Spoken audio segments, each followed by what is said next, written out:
we actually do not have a rule against sign stealing, and it has been a part of the game for a very, very long time. To the extent that there was a violation of a rule here, it was a violation by one or the other that involved the use of electronic equipment. It's the electronic equipment that creates the violation. I thought earlier in the week that this thing might really blow up to a major controversy. It seems like it's kind of simmered, but Dondero's got thoughts on it, and he'll blow it up anyway. Good to see you, man. Good to see you. Hey, listen, I wanted to mention, both before and after our guests in the last segment arrived, I thanked them for their service. I don't know if I did that on TV, but it's an important thing to do, and I was just doing some math. These gentlemen are in their low 80s. They got into the Air Force in 53 and 51. And they're here advocating for that memorial and putting that thing together. I mean, they are America's greatest generation. And Lexi was mentioning when she came in to the room, they stood up, and the old-fashioned stuff shouldn't be so old-fashioned. Great guys. Thank you guys for your service. Thanks for coming, Mark. Thanks for having me. Is this watch thing a thing? Is this stealing signals thing a thing? By the way, again, we record Friday's show on Thursday, so the big game last night, the opening, the banner, the whole thing already happened. We'll talk about that next week. What's your prediction, by the way? What happened last night? The Patriots ran away with it and won. Yeah. Kansas City didn't shove it down their throats and change the conversation a little bit? No. No, not a chance? No. Okay. All right. Well, we'll see. So talk to me about this. What's your thought? Go! I have absolutely no respect for this controversy. I do not want anything to do with this. I thought the second it came out, I scoffed at it. You have no respect for the controversy? No, not at all. Sign stealing is a joke to me. Listen, not to harp on this, but I played college baseball. Right. We routinely, for Bryant, right? Yes, for Bryant University. We routinely stole signs. Teams tried to steal signs. Routinely, we had the other team's signs. And most of the time, the batters, my teammates, myself included, didn't even want them. It screwed you up. It was just too much to process. It was just better to go out there and not even think about it. So I didn't have any respect for this. Look, this is about an electronic device, the Apple Watch. Here's the thing. Until somebody could absolutely, logically, and adequately describe to me how the signs got from the video camera to the watch to the batter, I had nothing to say. So unless you want to do it, can you do it right now? Explain to me how the batter got the signs. I've watched 2 or 3 shows. Let me see if I got it straight. So you got an Apple Watch that is receiving some kind of a video signal from the broadcast booth? There's a camera apparently, and they're texting it or sending it to the watch. How does the batter get the sign?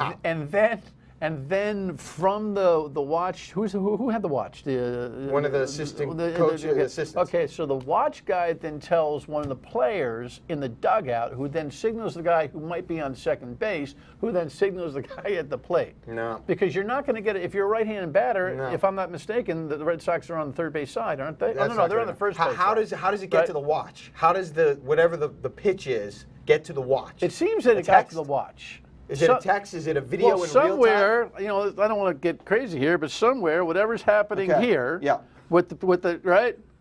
Okay, well, we do that the right way. Couple things. Whatever's happening, Don't do that. Stop doing that. A couple things. Well, you know how it goes. Couple things. I was a catcher all the way through high school. So then you know that. Here was fastball. Curveball, but if you're a change catcher, up, you know. If there was a guy on second base, inside I tap this, little tap this, because these days it's pretty complicated. If there's a guy on second base, you don't use just one signal. Obviously, you would use multiple signals. If you did use just one signal, you wouldn't need the Apple Watch. The guy on second would have the sign. You could work something out. That's what we used to do. If there's multiple signals, how does the guy in the outfield or whoever running the camera know what the pitch is? How does then he get it to the Apple Watch? How does the guy with the Apple Watch get it to the batter? Nobody can answer that question.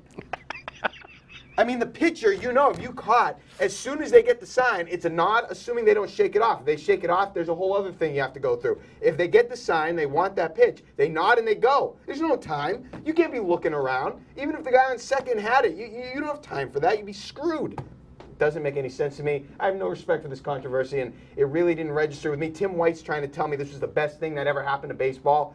No. It doesn't make any sense. Tim White probably wants to investigate it because that's what he does, Target 12. True. Is Target 12 working on this? I think initially it appeared as some kind of a juicy story. It never had juice for me. I had no, like I said. So What you're saying is, because when did this come down? It came down like Monday or Tuesday? Tuesday. So Gresh is doing the sports talk show, right, on WPRO after me, and this comes down that the commissioner is going to speak at 5:45 in the dugout, blah, blah. We're trying to think. Honestly, unlike you, your instincts are probably much better than mine. I'm telling Lexi on the radio set, going, wait a second, Red Sox commissioner is going to be 5:45. Can we pick that up live? It's a sign stealing. And, Gresh kind of comes in and goes, I don't know. I don't know that that's such a big deal. But I was thinking, okay, we got another gate. Well, first of all, it's not the Patriots, so Right. there's not as much electricity associated with the Red Sox as it is the Patriots. Right. And we don't have anybody in hotel rooms peering into practice areas here. It's a thing. I'm not saying it's not a thing, but for me... And the baseball isn't filled with air, so that's not something we need to be worrying about. If you're doing a radio show, I'll talk about this on the radio show on Sunday, my radio show. But yes, by the way, your radio show is on WPRI FM. WPRI 103.7 Sundays, the Mark and Kitchen Show 103.7, 9 to 11 a.m. There you go. But if Swing. I'll talk about it because it needs to be discussed. People will want to discuss it. For me personally, I did not bring it up to my wife, to my father. We didn't talk about this. I don't care. I'll do it because that's what needs to be done. We're on this show talking about it. But personally, I don't care. Well, this is This so means nothing to me. This is so funny because I said to Lexi, she says, Mark's going to come in and talk about, I said, all I asked you was, is he fired up? And you said, oh yeah, he's fired up. You're fired up about thinking it's nothing to be fired up about. You're fired up about how it's a nothing story. Yeah, well, the other thing I think... There's no respect for the controversy. No, you know what else I think? I don't know, but when we come back, we'll find out. Stay with us.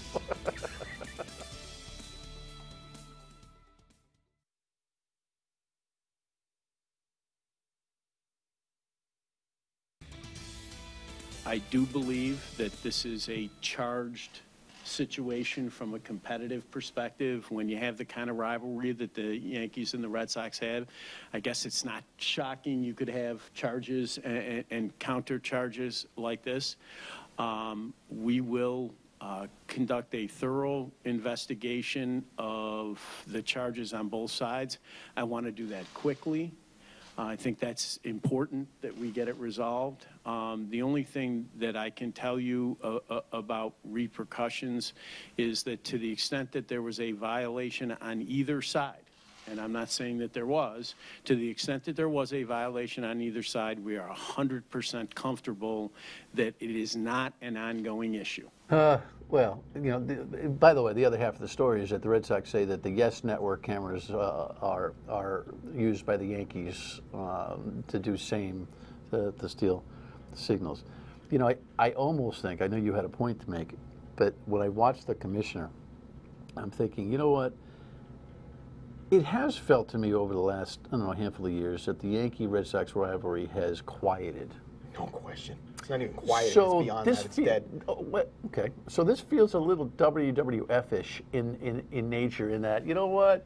Investigation, blah, blah, blah. It's almost a marketing tool in some ways for the rivalry. Are you saying that the Major League Baseball, Major League they're Baseball not, itself? No, I think they're legitimately reacting to complaints by the teams, but I don't think they're sweating this. I think this is kind of a, hey, not so bad. If we put more fans in seats, if it creates more chatter in the bars, if there are more people watching on television, looking in the dugout, seeing if anybody's looking and chatting that way, then it adds to the excitement of the rivalry. A couple things. Yes, Number one, I think that would mean more if it was actually the players who were getting fired up about what was going on. If I had to guess, I would guess that the players don't care about this, like I don't care. This means nothing because this is what happens in baseball. Teams try to steal signals.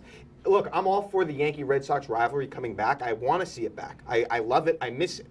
It is nothing. There's nothing to it right now. Well, I think at press time here, they're what, 3.5, 4 games apart right now. Yeah, you don't feel a sense of. It's better than it was. Yes, it's a little bit better than it's been because there is some kind of a race in the AL East. Do they play featuring again? These They two play teams. again? I didn't check. They do not play again this year. Oh my God! Yeah, they're done this year. They used to play the last series or two. I'm 99.9% sure they are done this year. Okay. I will just say this. And we've seen it in football. Where are the Major League Baseball offices? Where are the NFL offices? New York. Who does New York despise, distaste? Boston. There is an aspect, and it goes back to Deflategate and giving a story legs. When it emanates from New York, they want to burn Boston. So anything Boston, anything related to something that could be wrong with a Boston, New England team, New York, where a lot of these executives are from, they root for the Giants and Jets or whatever. They work there. That's where the headquarters are. So naturally, there's a lot of people from New York working for the league, working for the New York Times. So when you can jump on the Red Sox or the Patriots, New York is going to do that. And it gets blown up a little bit more than if this were Milwaukee. Makes sense to me. I mean, that's just a theory, but I would say that's pretty accurate. You want to move the headquarters to Boston? It's just natural. I mean, this is more about Deflategate and things like that. Well, giving a story legs. New York is the mecca. ESPN, and I hear this a lot, ESPN has had it for Brady, Belichick, the Patriots the entire way. There's a bias in some of the institutional sports media in this country, da-da-da-da-da-da-da-da, and Boston more or less is taking it on the chin across the board. Is that more or less the way you see it? Is that a fair Well, just look at the guy suggestion? who wrote the article. I believe his name is Don Van Netta. He wrote the article Spygate when Spygate was totally irrelevant at that point, whenever it was, a year ago, 8 months ago. He writes the article. What do you know? I looked him up. Vicious Giants fan, vicious New Yorker. I'm a vicious Giants fan, by the way. So I'm just not everybody. I'm just saying. I'm holding my water here. With the platform of New York, whatever that platform is, the Times, the papers, whatever it is, have an opportunity often, if something comes up, to bury New England, and that's where it gets legs. You know, if somebody in a smaller market puts out something, a lot of times it doesn't get the legs that it does when it comes out in New York. And New York and Boston historically have had a rivalry. That's how it is. What happens with the Sox this year? Do they make a big move? I think they're going to get into the postseason. I trust them to get in and not blow the division lead. I don't think they have what it takes to win the World Series. So I'm not even considering them really winning the World Series. Their bullpen is too weak. Their offense is too inconsistent. But I do think they'll hold off the Yankees, win the division, get in. We'll have some fun in the postseason, but that'll be that. And the Patriots repeat? Come on. I think they have a chance. Of course they have a chance. Yeah, I think they're going to actually go undefeated. Really? I mean, look, they went 14. We don't have time to get into this. Undefeated. They went 14-2. I know they lost Julian Edelman, and that's a blow. But they went 14-2 last year. They lost one game with a Kev, you don't even rookie. think they'll go undefeated, do you? There's a good possibility. They could. You know what? You may not have any respect for the controversy, but I have no respect for that prediction. They went 14-2 last year with the one loss at home. We gotta go to the Seahawks, and they had no Gronk down the stretch. What's your Twitter feed? Quick. At Mark Dondero. At Mark Dondero. Every day. Be right back.